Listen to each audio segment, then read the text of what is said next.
We might have already started. Who knows? Oh my god, who knows? You might be live right now. I might be live. Hello? To my listeners out there? Is anybody there?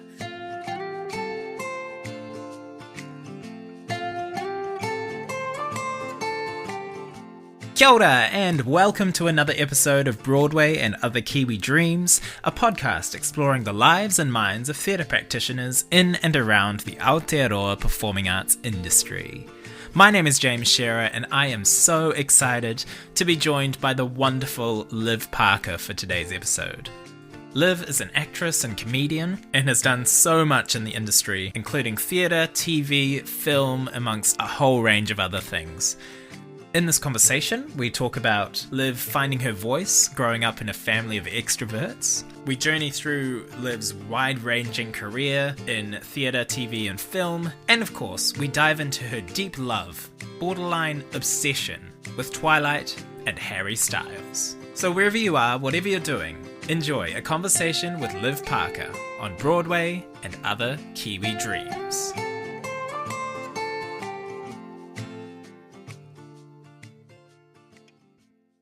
Imagine if I just start talking with an American accent from now on. I was like, what happened? I'm like, full show mode. Little actor moment. Oh my god, I would hate myself if I did that. I would hope that you would stop me. Be like, Liv. Liv? Are you okay? Is that... sorry, I'm just getting a bit of an accent coming through. I'm sensing a bit of an accent. A whiff of an accent. God, always those kids that come back from like Australia, but they're like on holiday, and they're like, "Oh yeah, it was great." Yeah, mate. Yeah, they're like, "Oh yeah, oh yeah, it was great to be Yeah, out." it was cracker, mate. It was cracker, and you're like, "You were away for 10 days. There's no way. There's no way. There's no Stop way. trying. Stop trying." There's no way to like smoothly come into I love this. it. But the thing I put as like an entrance into the episode is when I was researching, when I was like on the internet, Liv Parker, I came up with, and nothing came up. Well, the first thing that came up was there's an actor in the Vampire Diaries called Liv Parker. No way. I've never actually seen Vampire And I was Diaries. Like, oh, Liv has a show that's got vampires in the title. I do. That's an interesting, like, connection. That is an interesting connection. I have never seen Vampire Diaries, but I've heard a lot of people recommend it, so I think I need to start watching it. I'm also apparently in it, so I should probably watch it. You should probably watch it. Yeah. It's probably you. It is. I think it was me. God, my memory's a bit hazy, but yeah, I do remember doing it. Okay, so the first real question is something I ask everyone. What is your favourite musical? Oh my god, I love this question. So I'm not a huge musical theatre gal. Like I wish I had the vocal range to be able to do it, but look, I'm just being realistic. I don't. But I reckon when I think about my favourite musicals, I love watching musicals, and 3 came to mind, which feels wild. But Billy Elliot, because all of them are actually rooted in my childhood, I think. Like Billy Elliot, because that was like one of the first films that I watched that I just like loved. And then also Chicago for that exact same reason. Like I remember being like 7 and doing the Cell Block Tango and just being like, this could be me. Like loved it. And Grease. Sure. Again, for that exact same reason of we've actually got like home footage of me when I'm 3, and I've got I went through a period when I was a toddler of wanting to be called Tom. As we all do. Yeah, and I used to be called Tom for like a year, and anyway, so I'm like wearing my brother's backwards cap, and I've got overalls on, and I'm like yelling to someone in my family, being like, put on Grease, and then they put on A Christmas Carol, but I proceed to like do the classic Danny Zuko, choreography. Yeah, from Grease Lightning. So Yeah, I think those three are all deeply rooted in my childhood and like kind of somewhat help facilitate my love for performing and the stuff. theatre. So yeah, I think that was the theatre. So yeah. Chicago was my first musical that I did. Was it? It was at high school in year 11, which is a crazy musical to do as in year 11. I love when high schools do Chicago. I think it's perfect. What role did you play? I was in the ensemble, but I did.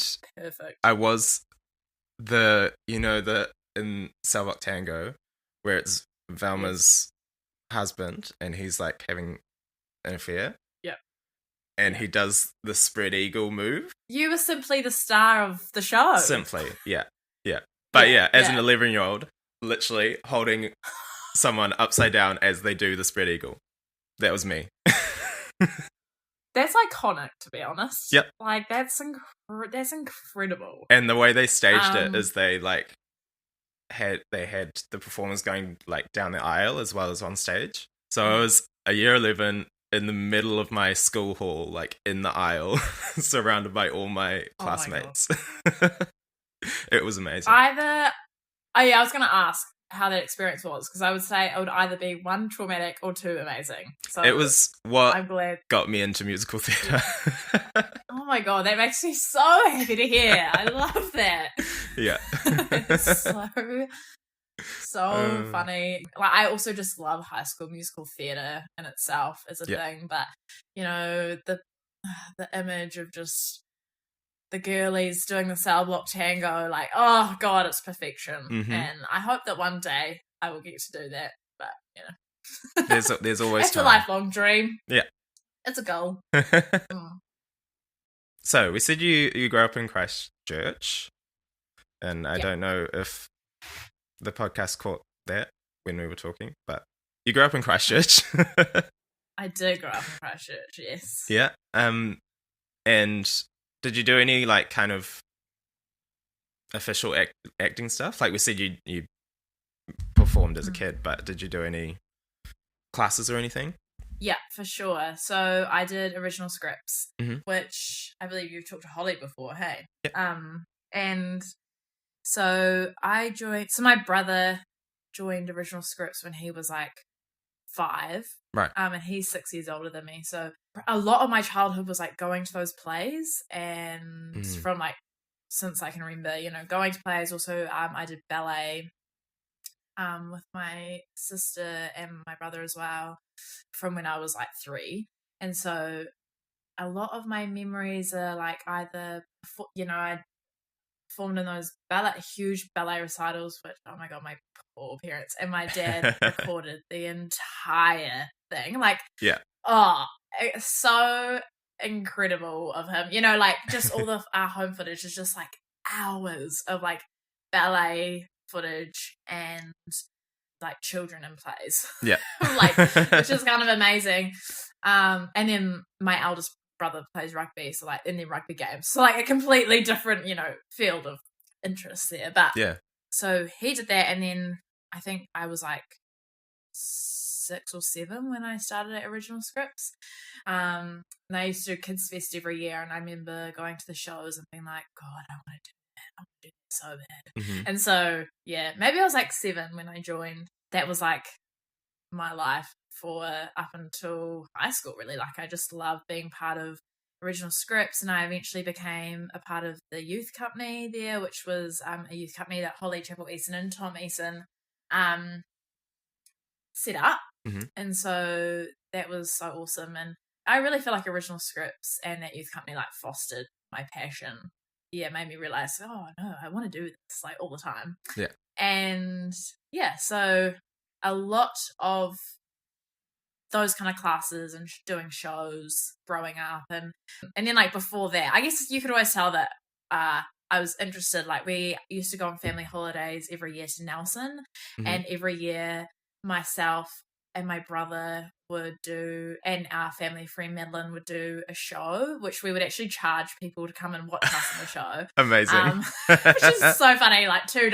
But like, where's your gold coin donation? Yeah, exactly. Support the arts. But often it would be like my brother writing, producing, and directing, and then me starring in it. Yeah, great. You were the star? I was the star. Yeah. And then him and Madeline would play all the other bits, and then there would always be tears, there'd always be a huge fight, and then a moment of like the show can't go on, and then like a pep talk from our parents, and then the show would go on, and we would charge them for it. Yeah, the show must go on. Yeah, exactly.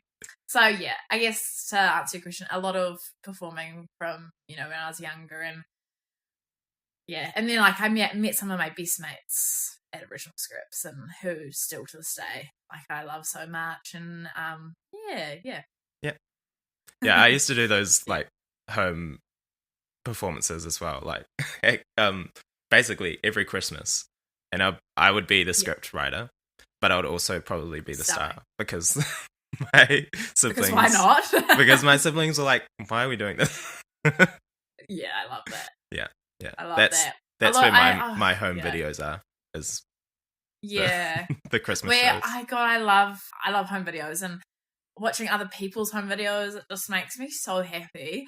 My brother and I actually made a show when I graduated drama school together, and in it we used a whole lot of our home videos in the show, and it was just so much of like us dancing to Venga Boys in the kitchen, and like using weird props, like there's a disco ball, and like we've wrangled our sister in, and she's like not taking it seriously, and we're both like, you need to commit to this because like this is serious. And yeah, so I just love the energy of it so much. It's so sweet and like beautiful. Yeah, so pure. So pure. Nick, the next question for you. What is your dream role to play? And it could be like a character in a movie, or it could be like on the stage. And it could be a movie that's already happened, if you want. I mean, my initial response, Bella Swan in Twilight, because okay, yep, sure. Yeah, I love Twilight. Or maybe like Rose in Titanic. Or something like that, or like I don't know, like Mr. Bean. Mr. Bean, yeah, I can see it. Yeah, I can see it. Yeah, God, I love Rowan Atkinson so much. And yeah, have you seen his the like invisible drum skit? Yep. Amazing. I literally watched that last week. I was like, gotta watch this for the 100th time. I know, it just never gets old. Like, it never gets old. Yeah. For some reason, I'm being pulled in like a romantic lead, which for some reason I think with Rose, or like Jo March in Little Woman. Yeah, but specifically the Greta Gerwig and latest rendition. Yeah. Great. So romantic lead, let's go. Yeah. But then like maybe with a side of rebellion, which is perhaps where I'm interested in like Jo March, or something like that. Yeah. I love that like Titanic is like a full action as well, like a action romance. Yeah, it's like, I think that would be so fun. It's like there's this huge thing happening, and we're focusing on this. I know. I want a like sequel to Titanic where it's just like not about Jack and Rose, but it's about like the orchestra band on Titanic that are playing as it goes down, or something like that. And it's not a sequel, it's like it's like happening at the same time, and they like see Jack and Rose in the background. Yeah, you only catch them once, and it's like 100%. That'd be great. That's what I want to see. Yeah. Yeah, I reckon Rose, because that would be so fun, and I'd love to do all my own stunts. Great. Yeah. In the freezing cold, like water on the door. Yeah, God. I did do a short film where I was like honestly so close to getting hypothermia. Really? And my Do we want to ears say what the film actually- is, or do we want to leave maybe? No, it was actually a great film. It's called The Blue Lake, and it was it was a short film that we shot in St. Bathans, and I shot it with my brother again. I've worked a lot with my brother, I'm realizing as I talk more, but but we shot in St. Bathans in the middle of winter, and it was at like in the night time, and I had to get pulled under in the lake, which, as I've been told, like post shooting it, I've been told by people like that entire town is so haunted, and there are definitely like there is something in that lake, which I'm so glad I didn't know about at the time. Mm-hmm. But I had to get pulled under the water, and it was at night time. It was like 2 a.m. I had a wetsuit on, but it was so cold, and I went under, and then I came up, and I couldn't hear anything, and all my earwax had frozen, and I had to get it drained, and it was like, it was crazy, and I've never been that cold ever again. And every time I feel cold, I'm like, oh, at least I'm not as cold as that time. Yeah. But you just got to do it for the art. You got to do it. You got to do it. Method. You got to go method. Exactly. Yeah. Full method. It's nothing like it. And I would go full method for Rose, I reckon. I reckon. Yeah. Yeah, I reckon. Yeah. For that one interaction with the band. Yeah, exactly. 100%. After your illustrious career as a kid doing acting, you went to Tofakari? Yes, Mm-hmm. I did. How was that experience? It was great. It was really full on. Mm-hmm. But I had a great time. I made some of my closest mates that I still work with now, and that I've made work with since coming out of drama school. And I learned so much. I feel like I grew as a person so much in those 3 years. Yeah. And it was definitely hard. It was hard work. Mm-hmm. Yeah, there were definitely times I was like, oh my gosh, it felt like a slog. It's just like the commitment, I guess. Yeah. I feel like I didn't step out of Newtown for the entire time that I was in Wellington. Yeah. And just the hours, and I just wanted to fully commit to it since I was there, and so just like dive in deep, I guess, and kind of get as much as I could out of the experience. Yeah. So did you do like comedy stuff while you were there as well? Yeah, for sure. So in first year we have to make solos. Mm-hmm. And that it was like one of the best but hardest processes I have ever done to this day, because it's a 20-minute solo, which at the time I was like, oh my god, that is so long. But now I'm like, 20 minutes, it goes so fast. Yeah. And it was cool because we worked with Holly and Tom. They came on as tutors to kind of lead that block of work, and along with Aaron Cortese and Patty Carroll and Jonathan Price. So we had a whole bunch of kind of support around us, which was awesome.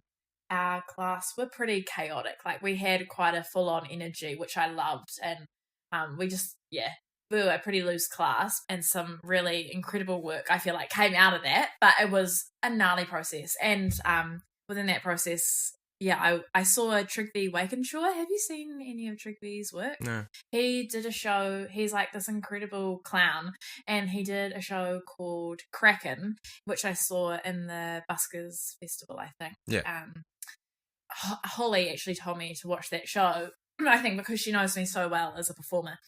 Within the first 5 minutes of the show, he's fully naked. Great. And you're like, you don't know how you got there, but you're like, oh my god.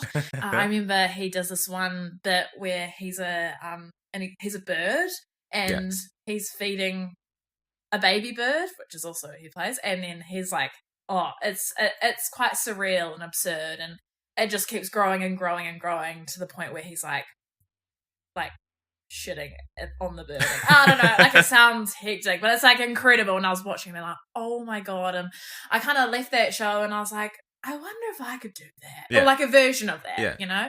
And so that's what I was trying to explore in the solo process. And because I think I had a kind of similar vibe to him. Like, I'm lanky and kind of like clumsy, and enjoy working physically in terms of like the clown work or whatever that even is. Yeah. So I tried to make something of that kind of genre and of that taste, but it just meant having to fail so much in the process of it, which was so, oh god, like, yeah.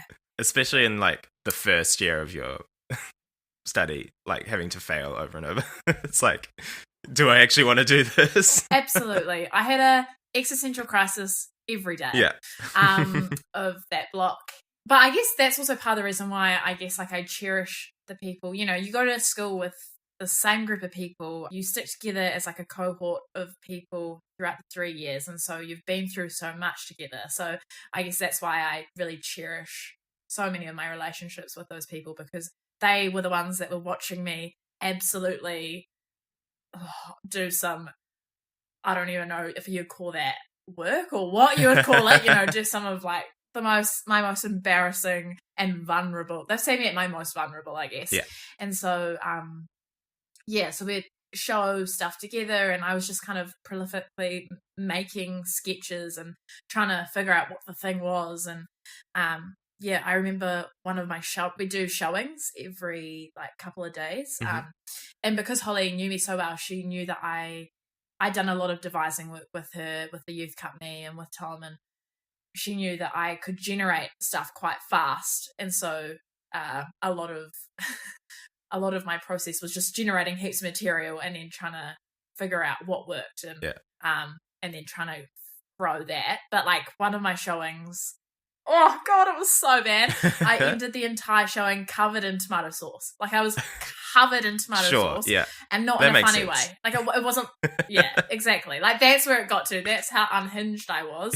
And I remember because everyone would reflect at the end of every session to be like, okay, this is where, you know, I saw potential, and this is where it was great, and you could grow this. And generally the feedback was always in a way to further grow the show, instead of being like, I just didn't like that, you know.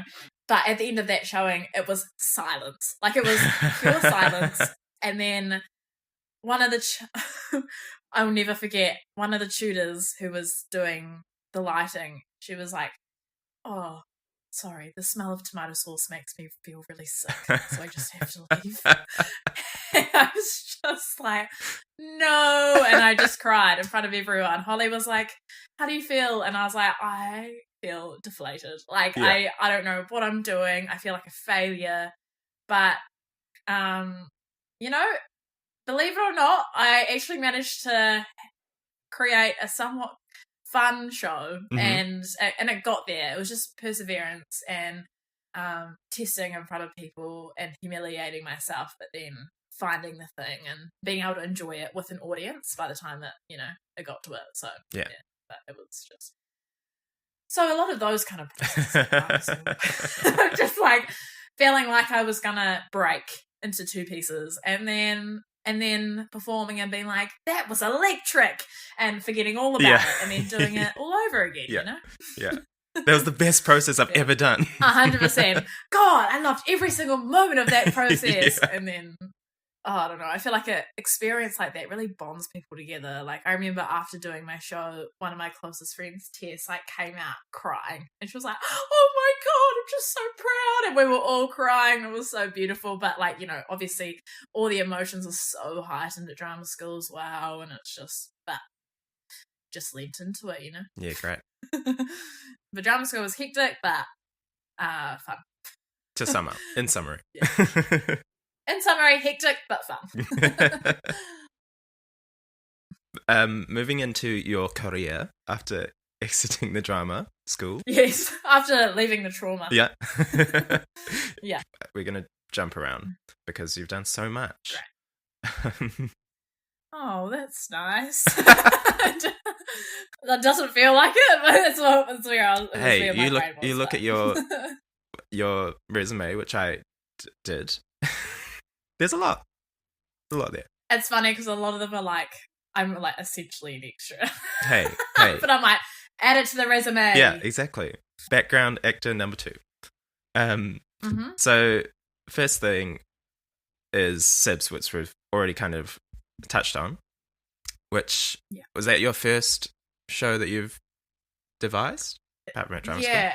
Yes. I guess first show that I guess like since leaving drama school, that I made. Obviously devised a lot of work with Holly and Tom, the youth company that we took to the Fringe. So that was cool being able to experience like a festival and stuff like that. But obviously I was 15, 16. So this was like my first experience of really being like, oh, I need to make money off this. Yeah. And also, I did do a show with actually Rutini and Holly called He Kura Korero when I first graduated. So that was like the first thing I did. At the court, that was was part of their like, educational tour, and that was partly devised, but also Roots also wrote a bunch of that, so it was a mixture. But Sibs was like my first show that I did in Auckland that I since moving.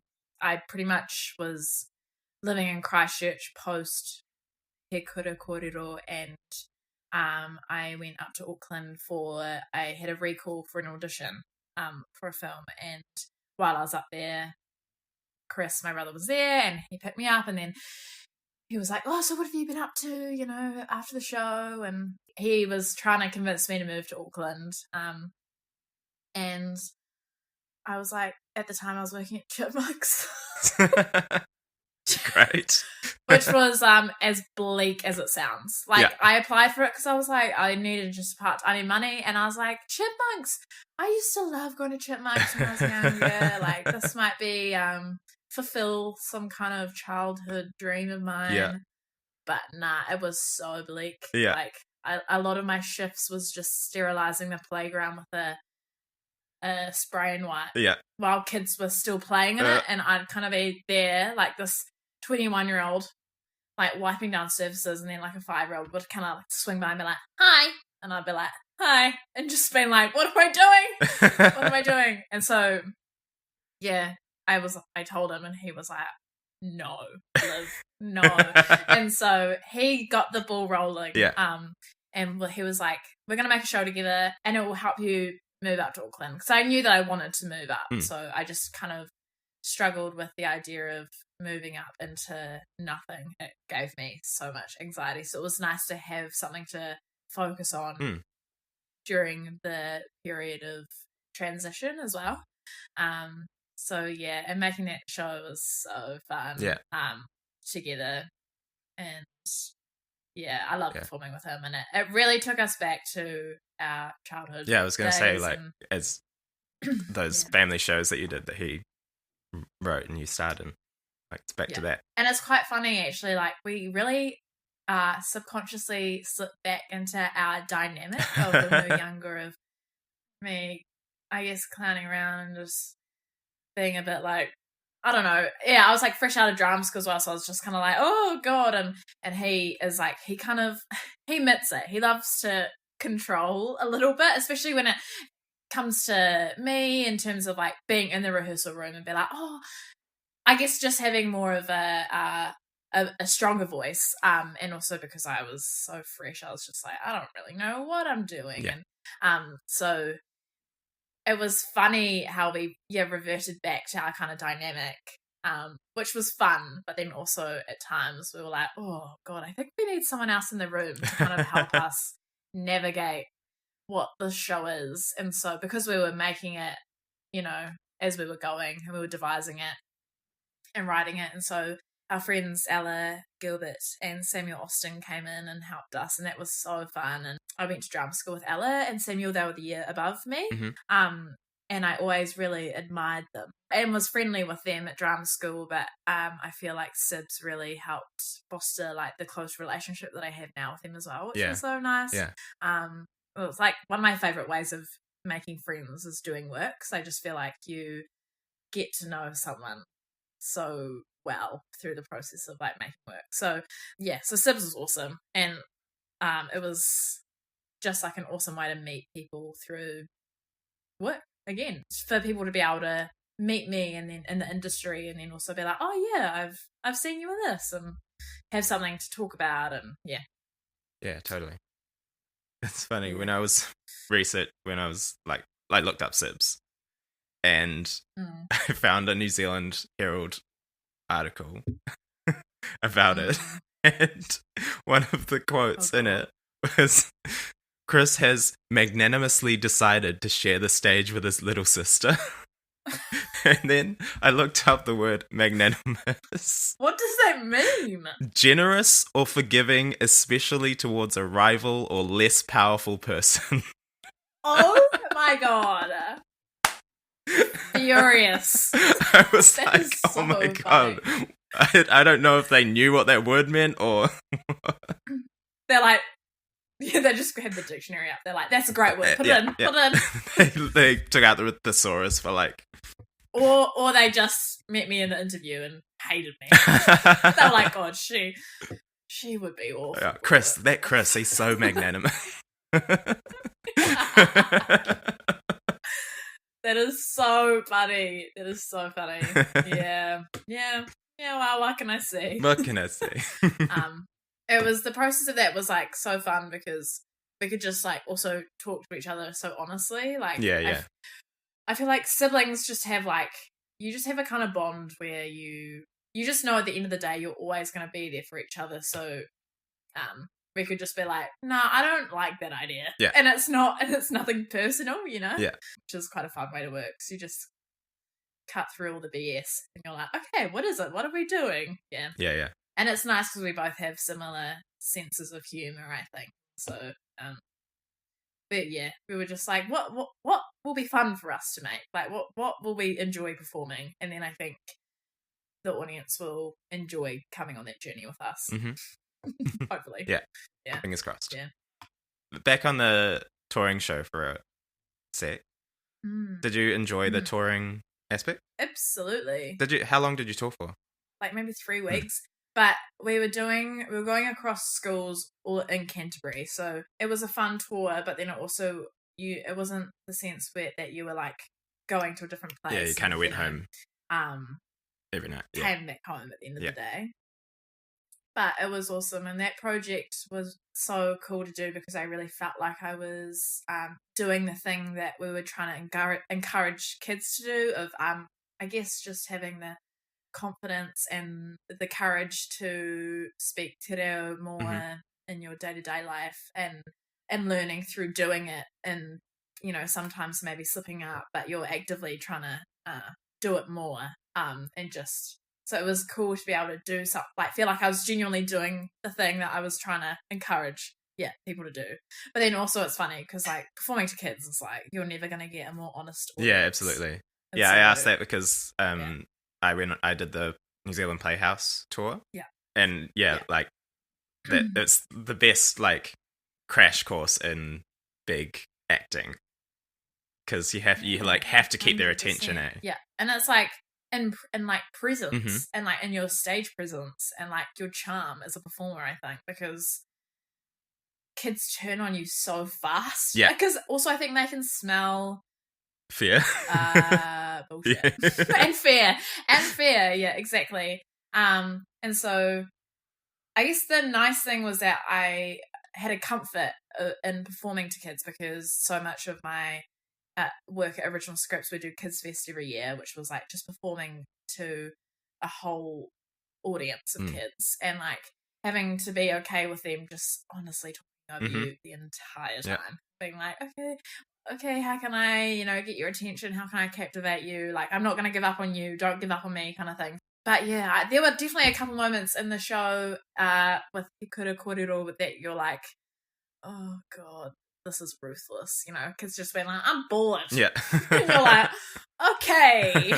Okay, that's interesting. How do you work on that? Exactly. Or like reaching that age of like year 7 and year 8 where it's like, no matter what you put out, they're like, they're just trying to air this sense and this energy of being cool. And for some reason in New Zealand culture that feels like kind of dissing stuff, which I never really understand, but it's just kind of be like, you think that you can perform? Yeah. Wow, that's so uncool. Yeah. You know, and I'm going to give you nothing. Mm-hmm. Even if I actually kind of enjoy it, I'm just like, no. Yeah, exactly. But it's good. I think it's good to be humbled. Yeah, absolutely. And yeah, it's fun to be able to figure out how to keep things fun and fresh. And we actually toured a show that I made with my two mates, Ariana and Tess, called Before Karma Gets Us. Which and we is my toured that next around. topic. Oh, stunning. I've segued into it for you. Okay, Yeah. I'll let you do the So Before Karma Gets Us, Perfect segue. which is actually where we met, me and you, fun fact. Yes, so well. I love that. Yeah, so, how was that? Like, were you interested in magic before doing that? Or... Really? Not really? Well, yes and no. I don't know. That was my first honest answer. So, pretty much we just knew that we wanted to make a show together. Because we were all really good friends and we just thought we just love working with each other. So we were like, okay, we're in our final year of drama school and you have to do an internship. And so I went to Melbourne for part of my internship and did the actor studio over there. And then for the second part of my internship, I came back to Christchurch, and Tess, Ari and I did a mentorship program with Holly and Tom, where they kind of helped mentor you to be able to make your own show and like start that process from the beginning to the end. Yeah, we didn't know what it was that we wanted to make, but for us, making a show, it has to come out of a place of purpose, like and so we were just like, well, what is it, like, why are we wanting to do a show? And so we all did like a free write session, which is like where you just, I don't know if you've done free writing, but where you just you set a timer for like 20 minutes and then you just put pen to paper and you just have to write exactly whatever is in your head. You put it out on the page, even if it's like, I don't know what I'm writing now, blah, blah, blah, blah, blah. You just always have free writing. And in that free write, we had the provocation of, what is it that we want to make? And what would our dream show be, or something like that. And magic came up for all of us. Oh, right. Which we were like, oh, okay, this is fun. So we were like, let's make a magic show. Yeah. And we were also like, you never see a trio of women doing magic. Yeah. Like, it's always kind of a guy and his assistant is like kind of the classic framework of a magic show. Yeah. So we were like, let's make a magic show. And it was so fun to make. And so we started the beginning process of that in our third year. And we did like one version of it, and we got Justin Rogers. He came in and did a magic masterclass with us because he is a magician. And he's incredible. Like, I didn't know that. I know Justin. I did not know that he does magic. No, he's incredible. Right. And he taught us a whole bunch of skills, and he very generously actually let us use some of his like props that he has. He's like all these incredible magic props and so. And we had to sign a contract, which is very funny, where you're not allowed to share the secrets. And it's called the Brotherhood of Magic, which I kind of love that we were like, these three women being like, we're infiltrating into your Brotherhood of Magic. Signing the contract, which was fun. And yeah, but I guess there's something about magic about like, truly it's so charming and like fun to watch. And it's like, whenever I watch magic or see anything like that live, I'm like immediately captivated. Yeah, totally. Like, oh my gosh, it's like a sense of pure delight, which is I think a feeling that we wanted to give to the audience. So we were like, oh, great. So yeah. And I loved how you guys did it. Like, your characters that didn't really know what they were doing, but their magic was actually good. Yes, like accidentally good, kind of. I think that was where that initially those characters kind of came out of also a fear of being like, oh, what if we're actually not good? Yeah. You know, like all of us being like, we don't want to claim something that we're not. Yeah. You have an excuse if it's not good. Yeah. And all of us being, I guess, like we all three of us kind of like to play down stuff, like, oh, no. Mm-hmm. And so I guess those characters kind of naturally arrived from that. And yeah, we were like a trio of clowns putting on a magic show. Fun. Yeah. And so, yeah. Yeah. And that was like a fun process, a whirlwind. We literally made that show off nothing. Yeah. Did you like yeah. find the tricks first and then have the story come in, or did you do it the other way?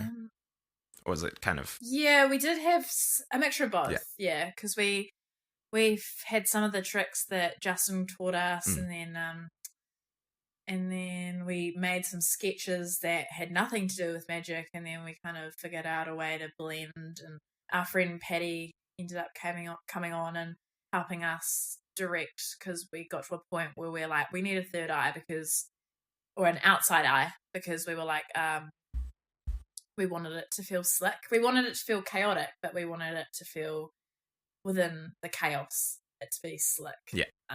So that it didn't feel messy at all. Yeah. So, yeah. He really helped us get to that kind of place, I think. So, cool. Yeah. It's so funny. We always say, and we haven't done it yet, but we'll definitely do the show again, and we want to put a camera backstage, because I feel like all of the backstage is a show within itself, to be honest. Like, it's always like all of us with like 5 props loaded on, and like I've got talcum powder in my hand and I'm like holding fishing wire. Yeah. You know, like it's chaos. Yeah. But it's so much fun. Yeah. But it's definitely a show that, like, as performers we have to be on, because as soon as you drop the ball, you're like, oh no, it's because it's like one thing after the other, right? Like once you miss one thing, of the rest of the shows, it's screwed. Yeah, exactly. It's like we wanted to feel like a farce, and so it was just you cannot drop the ball, and also it's like you don't want to drop the ball for the other person either. So that's like the nice thing about working in collaboration, was that, like, for us, we always want to be working at our best so that we can uplift the other person for their gags, and Mm-hmm. but it definitely is a demanding but very fun show. Yeah. Moving into the screen world, which you've been a part of, the first show that I could find that you did is Hope and Wire. Yeah. Mm-hmm. Yeah. How was the experience of your was... first TV experience? I loved it, to be honest. Before I was 17 when I did Hope and Wire, and I was still at school, and I thought I was the hottest shit for getting out. Like, I remember going up to my teachers being like, I'm not going to be in school today because I'm actually going to be on set. Yeah. So funny. So funny. But up until I was cast in that, I didn't think about, like, screen stuff. You know, if people would have asked me what I wanted to do, I was always like, I want to do theatre. And then doing that experience, I fell in love with it. I fell in love with the environment of being on set, you know, working with crew, and like almost like the magic of screen as well. Yeah. And it's like just it demands something completely different, which I think I really loved. And yeah, that was like an incredible show to have a first experience with. Like, I was working with Chelsea Preston Crayford. She was our acting coach, because we were 17, so I fell in love with her. Mm-hmm. Like, I was like, I want to be her, and I still want to be her. I think that she's so incredible, and I really feel like she kind of was one of the people that inspired me to be like, I want to do this every day if I could. So yeah, and it was kind of full on in the fact that it was about the earthquakes, and like we had only just experienced them 2 years prior. Yeah. And so yeah, but it was quite fun, to be honest. Mm-hmm. Like, we got to be on set, and we shot the earthquake scene.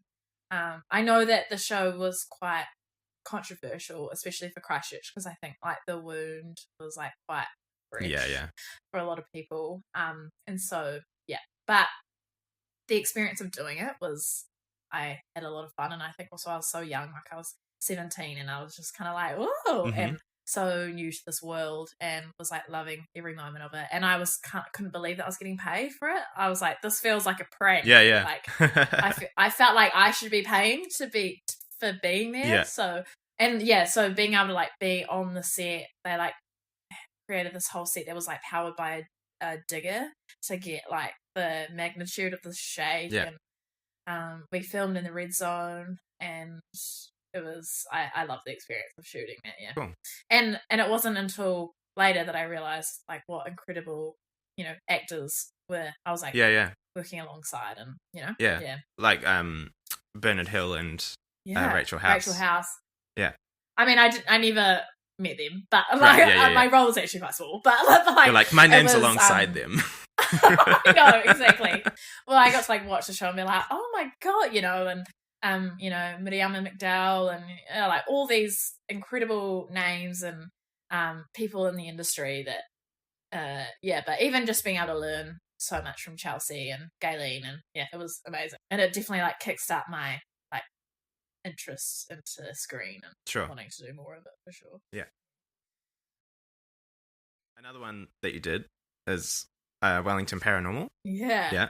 Yes, that was fun. Yeah. So in our third year, we used to have to do self-tape assessments. We just shot an audition and then sent it to the tutor. Yeah. As an assessment. Right. And then because obviously you're just self-taping so much when you're in terms of auditions, like most of the auditions I've had have been actually self-tapes instead of being in the room. Mm-hmm. And so for one of the assessments, it was for Wellington Paranormal, and we actually got to submit it to Tina, who was casting it. Yeah. So I think I auditioned for Officer Parker, which is Tom Sainsbury's role. Yeah.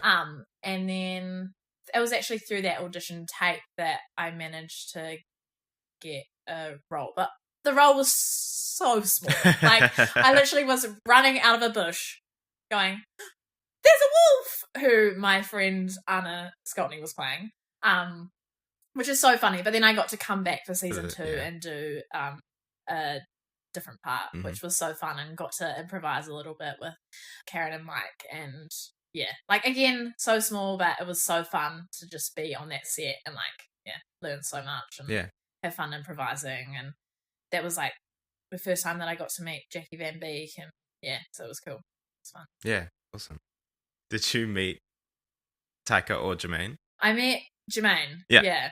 And I was like, oh. I was so shy. Yeah. As you would be. It's Jermaine Clement. Man, he was so mellow.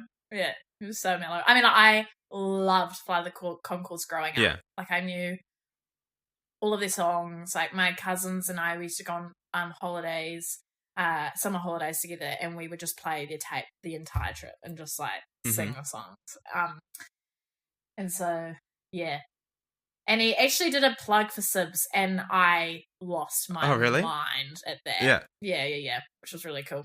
Because I was like, oh my god, he knows I exist. That's crazy. But, it was cool. He was so mellow. But I met him for like a second. Yeah. Like, he was there and he was in the room, but he wasn't directing. But, it was cool. Another one that I was interested in is Educators. Yes, yeah. I didn't realize that it was unscripted. Yeah. So it's all like how did that work? So pretty much you rock up onto set. It's kind of amazing you don't have to learn any lines. Yeah. But you have to be so sure of what you have to make really strong and bold character choices for that kind of show, I think, which is really fun. So you rock up, and then there's a call sheet, and the call sheet will have like the description of the scene, and you'll have story beats, and so you know what you need to achieve in the scene, but there's no script. Yeah, which is fun. It's so fun. I met Jesse Griffin one night, and I was talking to him, and then the next day he called me. He's like, oh, we're making the show for the Educators, and I feel like I'd love for you to put down an audition tape for one of the students. And so he said to just improvise a scene, one where you're like a really like goody good character, I guess, and then one where you're like a rebel. And so I sent those through, and then got cast in it, which was really cool. But it was like so scary because that was my first experience of improv, really. Yeah. And it was like I remember my first scene was with Tom Sainsbury, where he plays a reliever, and we both looked at each other and we were like, "Do you know what the scene is? Like, do you know what we're doing?" And we're like, "No," but it's kind of fun to like be able to discover it in the moment. Yeah. And it's a show that demands like just total presence as like a performer, and it's so fun. It's so chaotic. Yeah, it's such an interesting way of like creating a show. Yeah, the hardest part of all of it, and it's also like amazing being able to be surrounded by all the, you know, like Coda, Forrester, like Rick Donald, all these people, Johnny Bruff, like Jackie Bambick, people that are just like so good at what they do and have been doing it for years and have been honing the skill, and to be able to learn off them in the moment is like, it's so cool. And so but I would be so nervous every day before, and it's only now that we just like since doing season 3 that I felt like a bit more settled. But so fun. And the hardest part of that show is not corpsing. Like I'm so bad at just like starting to smile and being like, ooh, especially any scene with Coda. It's just like so funny. So and it's like quite fun because recently I've been doing a bit of work, doing crew work actually, working in wardrobe, and it's been cool because I've been able to meet some of the crew, like the script supervisor on a show that I worked on recently. She was a script supervisor for educators, and so it was so cool to be able to meet people in a different kind of way and be able to get their experience of working on that show. And I always feel like if something scares me, I feel like I should do it. Yeah, it's true. generally like my motto. Yeah. So actually, like the last thing that I wanted to talk about is your new show called Werewolves, Vampires, and Harry Styles. That's the one. Honestly, everything's in the title. My question was, what is the show? But we don't need to. We don't need that. No, it's just all there, you know. No, it's about my deep love for Twilight, but it's also about my deep love for Harry Styles and One Direction, and then that's what it initially was when I was first creating the show, and then it's now actually also now it's not about them at all. It's just the title. It's not about it at all. It's actually I thought it would sell tickets, so it's actually it's a drama. Yeah, and it's actually Hamlet. Yeah. Bring your tissues. Bring your tissues. I just thought it'd be fun to do a tragedy in the comedy festival. Yeah. No, never been done. Spice it up, you know? Never been done. Breaking new ground. I will be performing the entire show by myself. Yeah. No, it is definitely still about Twilight, and there's a lot of Twilight recreation. There's a lot of talking about my most unhinged moments from when I was deep in the obsession of it all. Not only with Twilight, but also One Direction. But it's also about like my romantic awakening as like a 13-year-old. Was a hopeless romantic, and I think that's why I loved, you know, shows like Grease, and I also reference in the show Wuthering Heights, but the song that Hayley Westenra sung, like I loved that song. Sure. And on her not the I love the Kate Bush version as well, but Hayley Westenra on her 2004 album of Pure, it just hits different. And like Titanic, Romeo and Juliet specifically with by Baz Luhrmann, like, you know, all of those kind of films and moments, I guess they were very important for me, and like almost like profound in my like romantic awakening. It was never like a sexual awakening, it was more definitely a romantic awakening. And so that's kind of what it dives into. But it is specifically Twilight. It's a fun mixture of those stories, and then also like the fantasy of it all. Like I love reading the fan fictions of like the era, and just, there's something that I just love, that kind of chaotic energy of being so obsessed with someone that doesn't know that you exist. And it's kind of like I dive into the pain of that as well, because it is heartbreaking. Yeah. Yeah, so it's just a whole lot of that. I kind of made a show that I was like, what's content that I would like to watch? Yeah. And I was like, I would love to watch a show all about Twilight. Sure. And yeah, so that's kind of what I intended to make. And it's when's it on? What would you like to plug your show, Liv Parker? I would love to plug my show, James. So I'm doing it at the Landrometer next Friday. Whoop. I open in a week, which makes me want to vomit. And I think no, if you're listening to this when this podcast when it was released, it'll be tomorrow. Oh my god! Yeah. Okay. I open tomorrow. Wow. That's crazy. Are you ready? That's crazy. Absolutely. No, I am.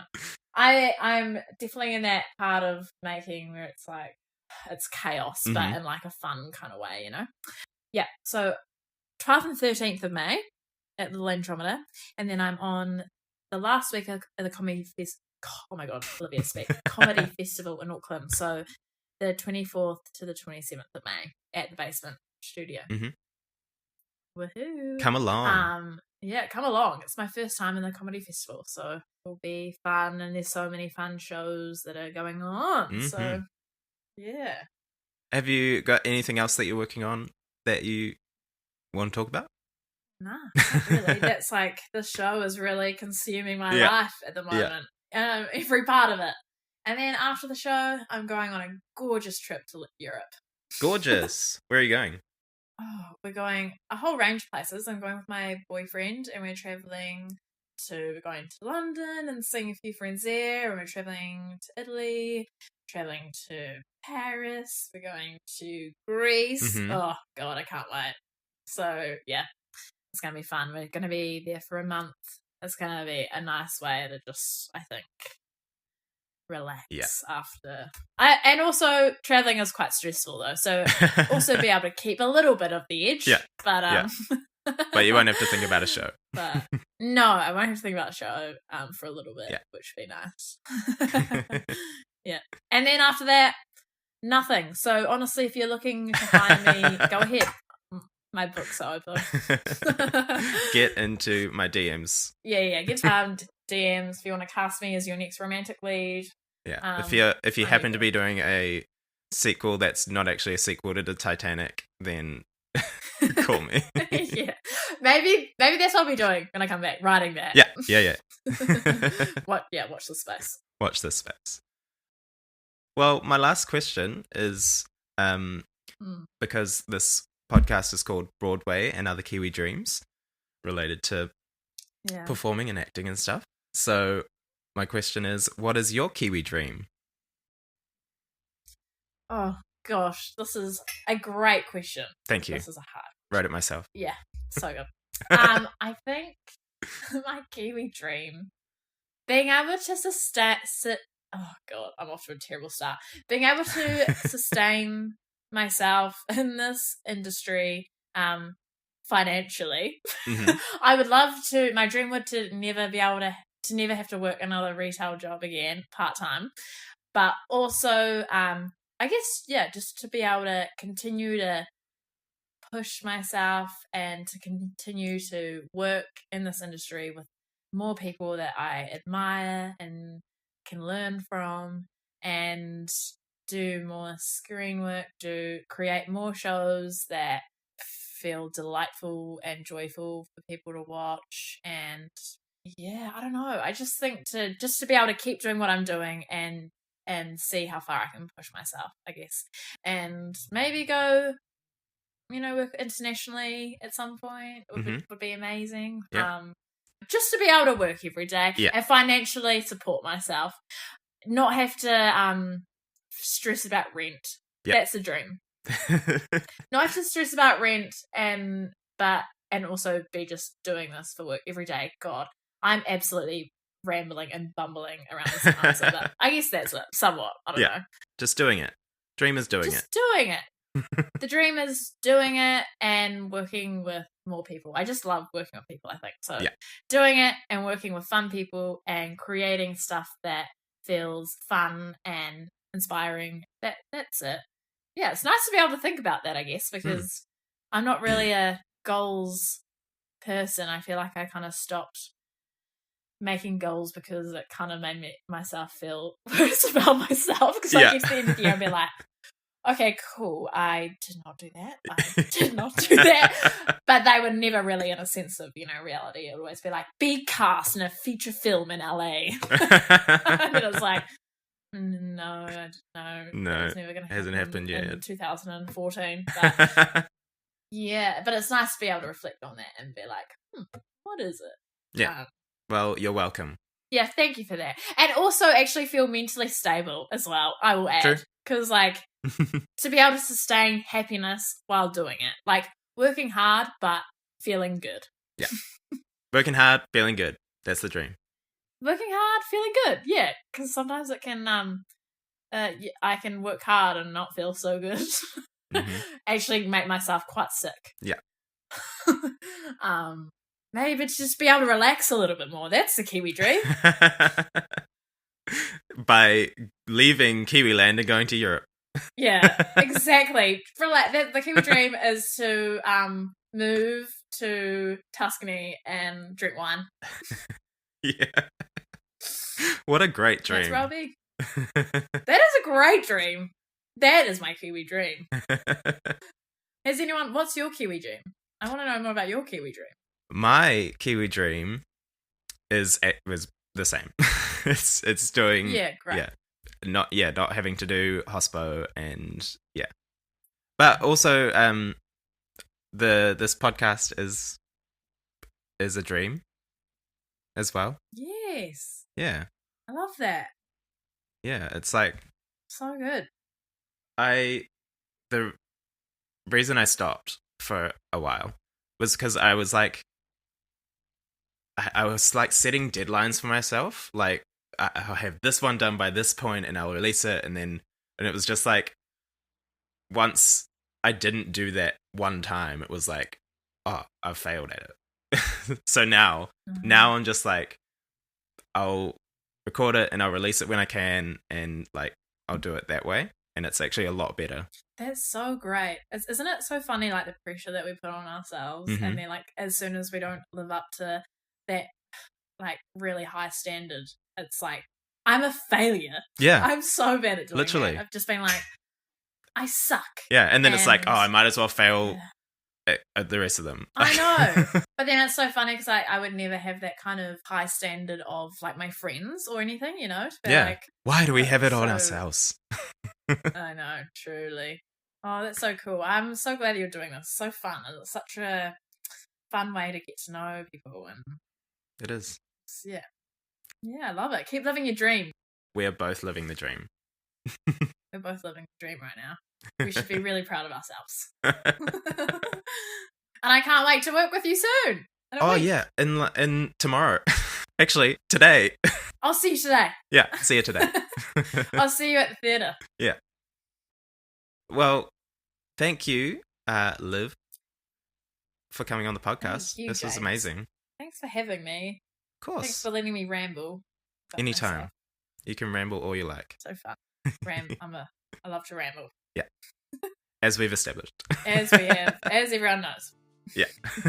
And I was like, enough of it. I'm done. Okay, let me talk. Yeah. Okay, well, actually, can you shut up? Great. Well, thank you again. Cool. And thank you, audience, for listening. And we'll talk to you next time with another amazing guest. Bye. Bye. And we fade off. Woo. We did it. Man, I loved that episode. That was just such like a free-flowing conversation. It was so good. So good. So good. As we mentioned, Liv has a show at Little Andromeda, which is on the 12th and 13th of May, which is tomorrow and the next day if you're listening to this on release day of the podcast. She's doing the same show up in Auckland on the 24th to the 27th of May at the Basement Theatre, and that's part of the New Zealand International Comedy Festival. So if you're in Auckland during May, go see some comedy because there is so much on all around the city of Auckland. And it's also in Wellington, so if you're in Wellington, go see some comedy. You can follow Liv on Instagram if you go to @Livs Parker, that's Livs Parker. And while you're there, you can also follow the podcast. So that is @Kiwi Dreams Pod on Instagram. That's also the same on Facebook and Twitter, so follow me on all the socials, and feel free to share the episode with a friend who you think might enjoy it. If there's someone in your life that likes comedy or werewolves, vampires, and Harry Styles, please share it with them. It really helps get the podcast out into the world. That's all from me, I think. So I hope you have a great day, and I'll talk at you next time on Broadway and Other Kiwi Dreams. Bye!